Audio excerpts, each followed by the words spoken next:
In this lecture, we will understand about complement fixation test. Short form में हम इसको CFT के नाम से जानते हैं. Introduction. CFT detect the antibody in the patient serum. CFT क्या एक type of antigen antibody reaction है. CFT की हेल्प से हम पेशेंट के सीरम के अंदर किसको डिटेक्ट करते हैं? एंटीबॉडीज को डिटेक्ट करते हैं. हम दो केस में कंपैरिजन देखेंगे. एक तो है पॉजिटिव केस ऑफ एंटीबॉडी, मतलब हमारे पास जो सैंपल आया है उसके अंदर एंटीबॉडी प्रेजेंट है, और दूसरा केस होगा नेगेटिव केस ऑफ एंटीबॉडी, मतलब जो दूसरा सैंपल उसके अंदर एंटीबॉडी प्रेजेंट नहीं है. इस केस में एंटीबॉडी प्रेजेंट क्यों है? क्योंकि इस पर्सन को इन्फेक्शन हुआ, उसका इम्यून सिस्टम एक्टिवेट हुआ, इम्यून सिस्टम ने एंटीबॉडीज बनाई, इसलिए इसके सैंपल में एंटीबॉडीज प्रेजेंट है. और इस केस में क्यों है? क्योंकि उसको अगर उस पर्सन को इन्फेक्शन नहीं हुआ तो उसका इम्यून सिस्टम एक्टिवेट नहीं हुआ, इम्यून सिस्टम एक्टिवेट नहीं हुआ तो कोई एंटीबॉडीज नहीं बनी, इसलिए सैंपल के अंदर कोई एंटीबॉडी प्रेजेंट नहीं होगी. तो इस केस को हम बोलेंगे negative case for antibody, and this case is known as positive case for antibody. देखिए इसमें हम क्या करेंगे, हम इसके अंदर एक यूज में लेंगे एंटीजन. ये एंटीजन वो एंटीजन है जो इस एंटीबॉडी से बाइंड हो सकता है. जैसे फॉर एग्जांपल हमने HIV वायरस पढ़ा है, अगर ये GP41 एंटीजन, अगर हमारे पास GP41 एंटीबॉडी हमें डिटेक्ट करनी है तो हम उसको एंटीजन कौन सा देंगे? GP41 antigen. और हमें ये पता है कि अगर हमें एंटीबॉडी डिटेक्ट करनी होती है तो हम उसका कॉरस्पॉन्डिंग एंटीजन उसको देते हैं, या फिर हम उसे एंटीजन प्रोवाइड कराते हैं. तो इसमें हम एंटीजन इसको प्रोवाइड कराएंगे. तो ये एंटीजन वो एंटीजन होगा जिसके अगेंस्ट हमें एंटीबॉडी डिटेक्ट करनी है. तो इसके अंदर हमने एक एंटीजन यूज में लिया है, और दूसरा हमने इसके अंदर यूज में लिया है कॉम्प्लीमेंट प्रोटीन्स. हमें पता है कॉम्प्लीमेंट प्रोटीन्स हमारे ब्लड के अंदर प्रेजेंट होते हैं, ये वही प्रोटीन्स है, बट ये सिंथेटिकली कॉम्प्लीमेंट प्रोटीन्स है.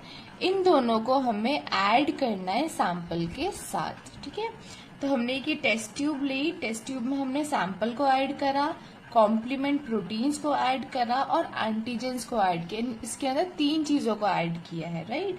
देखिए क्या होगा कि ये अगर यहाँ एंटीबॉडी प्रेजेंट होगी तो ये एंटीबॉडी किससे बाइंड हो जाएगी? इस एंटीजन से बाइंड हो जाएगी और बना लेगी एंटीजन एंटीबॉडी कॉम्प्लेक्स.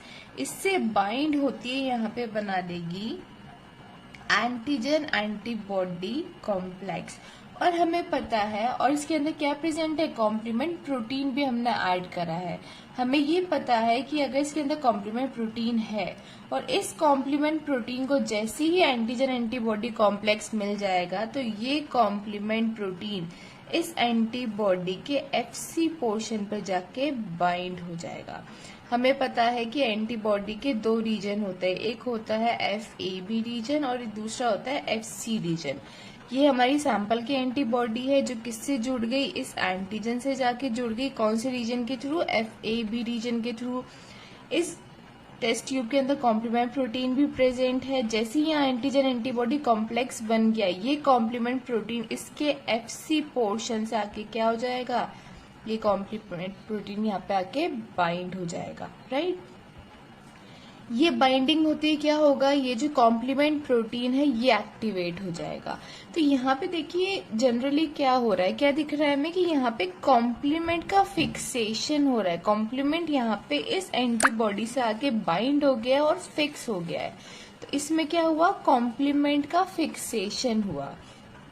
अब नेक्स्ट स्टेप में हम क्या करेंगे? ये हमारा फर्स्ट स्टेप था. नेक्स्ट स्टेप में हम क्या करेंगे? यहाँ पे ऐड करेंगे शीप RBC. शीप की जो RBCs होती हैं उसको हम ऐड करेंगे, और दूसरी चीज के साथ ऐड करेंगे हम एम्बोसेप्टर एंटीबॉडीज. अब ये एम्बोसेप्टर एंटीबॉडीज क्या होती है? देखिए इसमें क्या होता है कि ये शीप RBC है, जो शीप होती है उनकी RBCs हैं. एम्बोसेप्टर एंटीबॉडीज इस शीप RBCs के अगेंस्ट RBC है. जैसे इसका जो नेचर होगा वो होगा शीप आरबीसी एंटीबॉडी। ये कैसे बनाई जाती है? इस शीप आरबीसी को हम रैबिट के अंदर इंसर्ट कर देंगे। रैबिट का इम्यून सिस्टम जो एंटीबॉडीज बनाएगा वो कौन सी एंटीबॉडी बनाएगा? Sheep RBC antibodies.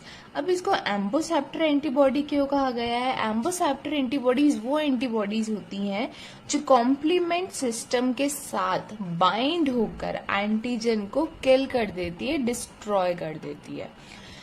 देखिए, हमने जो भी अभी तक टेस्ट पढ़े उसके अंदर भी हम एंटीबॉडीज को सिंथेटिकली बनाते हैं, बट वो एंटीबॉडीज जो होती हैं वो एम्बोसेप्टर एंटीबॉडीज नहीं होती। एम्बोसेप्टर एंटीबॉडीज नहीं होती, इसका मतलब क्या है कि वो वाली एंटीबॉडीज कॉम्प्लीमेंट प्रोटीन्स के साथ बाइंड नहीं हो सकती, बट ये वाली जो एंटीबॉडी है ये कॉम्प्लीमेंट प्रोटीन के साथ बाइंड हो सकती है। इसका एफसी रीजन को एक्टिवेट रखा जाता है, इसलिए इस टाइप की एंटीबॉडी को कहा जाता है एम्बोसेप्टर एंटीबॉडी। और इसका नेचर क्या है? शीप आरबीसी एंटीबॉडी, मतलब ये शीप आरबी से बाइंड हो सकती है। देखिए, हम क्या करेंगे, इसके अंदर हम इन दोनों चीज को ऐड कर देंगे। जैसे ही हमने इसके अंदर ऐड करा, इस एम्बोसेप्टर एंटीबॉडी को, जो शीप आरबीसी एंटीबॉडी थी, जैसे इसको शीप आरबीसी मिलेगी, ये शीप आरबीसी के साथ क्या हो जाएगी? बाइंड हो जाएगी और एंटीजन एंटीबॉडी कॉम्प्लेक्स बना लेगी। बट इसके अंदर क्या होगा कि कॉम्प्लीमेंट प्रोटीन जो है हमारा ऑलरेडी फिक्स्ड है, यहाँ पे कोई फ्री कॉम्प्लीमेंट प्रोटीन प्रेजेंट नहीं है। तो एंटीजन एंटीबॉडी कॉम्प्लेक्स बनने के बाद भी यहाँ पे कोई कॉम्प्लीमेंट प्रोटीन बाइंड नहीं होगा, क्योंकि यहाँ पे कोई कॉम्प्लीमेंट प्रोटीन प्रेजेंट ही नहीं है जो फ्री फॉर्म में हो। तो यहाँ पे क्या होगा? नो हीमोलाइसिस इज ऑब्जर्व, इसलिए यहाँ पे इस आरबीसी का कोई हीमोलाइसिस नहीं हो पाएगा, मतलब ये आरबीसी यहाँ पे टूट नहीं पाएगी। ठीक है, अब देखिए नेगेटिव केस से हम इसको कंपेयर करेंगे, तब हमें समझ आएगा कि हीमोलाइसिस और नो हीमोलाइसिस में क्या फर्क होगा। देखिए, नेगेटिव केस में क्या होगा कि हमारे पास सैंपल आया, इस सैंपल के अंदर कोई एंटीबॉडी प्रेजेंट नहीं है। हमने स्टेप 1 में वो सिमिलर स्टेप्स करे कि हमने इसके अंदर एंटीजन को ऐड करा और कॉम्प्लीमेंट प्रोटीन को ऐड करा। अब यहाँ पे कोई एंटीबॉडी प्रेजेंट नहीं है, तो जैसे ही हम इसके अंदर एंटीजन को ऐड करेंगे, ये एंटीजन किसी एंटीबॉडी से बाइंड नहीं हो पाएगा, मतलब यहाँ पे कोई एंटीजन एंटीबॉडी कॉम्प्लेक्स नहीं बनेगा। जैसे ही यहाँ पे कोई एंटीजन एंटीबॉडी कॉम्प्लेक्स नहीं बना, यहाँ पे कॉम्प्लीमेंट प्रोटीन तो प्रेजेंट है, बट यहाँ पे कोई एंटीजन एंटीबॉडी कॉम्प्लेक्स प्रेजेंट नहीं है, तो ये कॉम्प्लीमेंट प्रोटीन किसी एंटीजन एंटीबॉडी कॉम्प्लेक्स से बाइंड नहीं हो पाएगा, और ये यहाँ पे क्या नहीं हो पाएगा? कॉम्प्लीमेंट प्रोटीन फिक्स नहीं हो पाएगा। So there is no complement fixation, यहाँ पे कोई कॉम्प्लीमेंट फिक्सेशन नहीं है और कॉम्प्लीमेंट प्रोटीन यहाँ पे फ्री फॉर्म में है। अब नेक्स्ट स्टेप में हम क्या करेंगे? वही सिमिलर स्टेप्स की, हम इसके अंदर शीप आरबीसी को ऐड करेंगे, दूसरा एम्बोसेप्टर एंटीबॉडीज को ऐड करेंगे।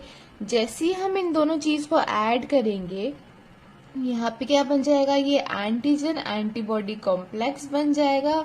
जैसे ही एंटीजन एंटीबॉडी कॉम्प्लेक्स बना, इस कॉम्प्लीमेंट प्रोटीन को जैसे ही एंटीजन एंटीबॉडी कॉम्प्लेक्स मिला, ये यहाँ पे फ्री फॉर्म में है, तो तुरंत क्या हो जाएगा? इसके एफसी पोर्शन से बाइंड हो जाएगा। बाइंड होते ही ये कॉम्प्लीमेंट प्रोटीन क्या हो जाएगा? एक्टिवेट हो जाएगा। एक्टिवेशन का क्या रिजल्ट होगा कि ये कॉम्प्लीमेंट प्रोटीन इस आरबीसी को, शीप की आरबीसी को क्या करने लग जाएगा? डिस्ट्रॉय करने लग जाएगा। यही तो वर्क होता है कॉम्प्लीमेंट प्रोटीन का। जैसे ही वो एक्टिवेट होगा, वो क्या करेगा? शीप आरबीसी को किल करना है, डिस्ट्रॉय करना स्टार्ट करेगा। जैसे ही शीप आरबीसी डिस्ट्रॉय हो जाएंगी, टूट जाएंगी, उसका रिजल्ट क्या होगा? ये आरबीसी क्या हो जाएगी? बर्स्ट हो जाएंगी, फट जाएंगी, जिससे क्या होगा? सारा जो हीमोग्लोबिन है वो बाहर आ जाएगा। उससे ये जो पूरा टेस्ट ट्यूब है उसका कलर कैसा हो जाएगा? रेड कलर का हो जाएगा।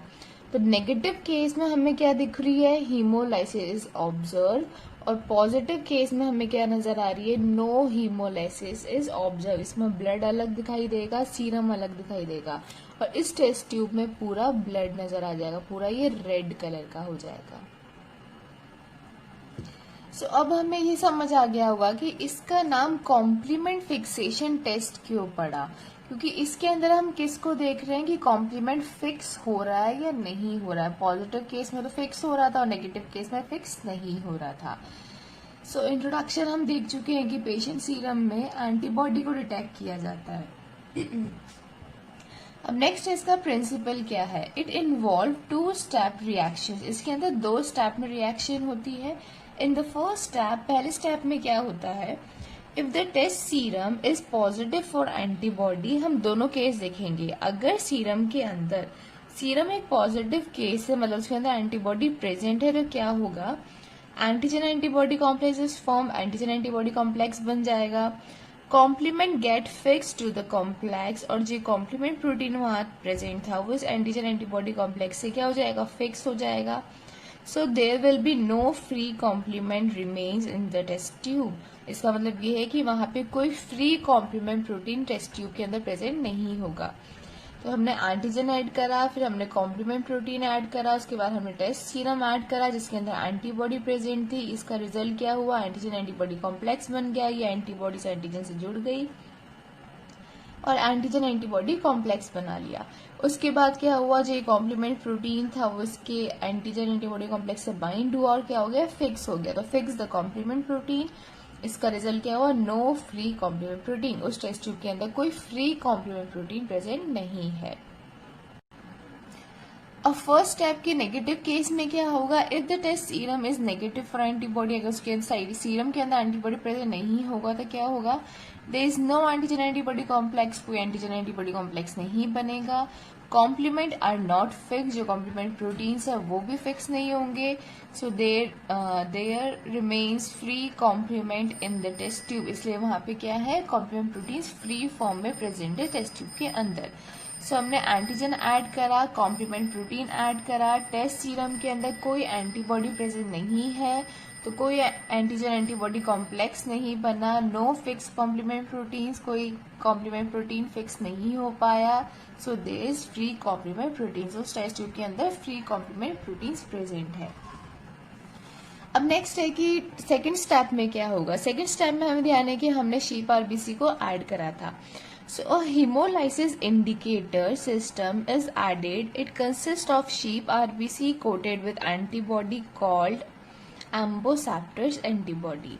नेक्स्ट स्टेप में हमने क्या ऐड करा, एक हीमोलाइसिस इंडिकेटर। इंडिकेटर मतलब क्या होता है हमें पता है, इंडिकेटर मतलब वो केमिकल्स होते हैं जो इंडिकेट कर देते हैं, हम देखते ही पता कर सकते हैं कि पॉजिटिव केस है या नेगेटिव केस है। तो इसके अंदर हमें हीमोलाइसिस इंडिकेटर यूज में लिया जा रहा है, मतलब हम ये देखेंगे कि हीमोलाइसिस हो रही है या नहीं हो रही है। इस सिस्टम में क्या प्रेजेंट होता है, एक शीप आरबीसी प्रेजेंट होती है, राइट, जो किसके साथ होती है, एम्बोसेप्टर एंटीबॉडीज के साथ होती है। एम्बोसेप्टर एंटीबॉडीज क्या होती है वो मैं बता चुकी हूँ। ये कैसे प्रिपेयर की जाती है, prepare by injecting sheep RBC into rabbit. अगर हम शीप आरबीसी को रैबिट के अंदर इंजेक्ट कर देते हैं उसके बाद क्या होता है, एम्बोसेप्टर एंटीबॉडीज बनाई जाती है। If the test sample is positive for antibody, तो अब देखिए सेकेंड स्टेप में पॉजिटिव केस में क्या होगा, अगर मतलब उस सीरम के अंदर एंटीबॉडी प्रेजेंट है तो उस केस में क्या होगा, there is no free complement which will no bind with amboceptor system. देखिए अब हमने देखा था कि पॉजिटिव केस में कोई फ्री कॉम्प्लीमेंट प्रोटीन्स प्रेजेंट नहीं थे, तो क्या होगा कि कोई फ्री कॉम्प्लीमेंट प्रेजेंट नहीं है तो ये शीप आरबीसी से कॉम्प्लीमेंट प्रोटीन्स बाइंड नहीं हो पाएंगे। So there is no hemolysis, यहाँ पे कोई हीमोलाइसिस शो नहीं होगी। नेगेटिव केस में क्या होगा, सेकेंड स्टेप के नेगेटिव केस में, if the test sample is negative for antibody the free complement get fixed with the amboceptors. Complement protein उस केस में फ्री थे तो वो क्या हो जाएंगे, फिक्स हो जाएंगे एम्बोसेप्टर सिस्टम के साथ, रिजल्ट इन हीमोलाइसिस, जिसका रिजल्ट क्या होगा, हीमोलाइसिस शो होगा। तो हमने ये देख लिया कि पॉजिटिव केस के अंदर कोई हीमोलाइसिस शो नहीं होगी और नेगेटिव केस में हीमोलाइसिस शो होगी।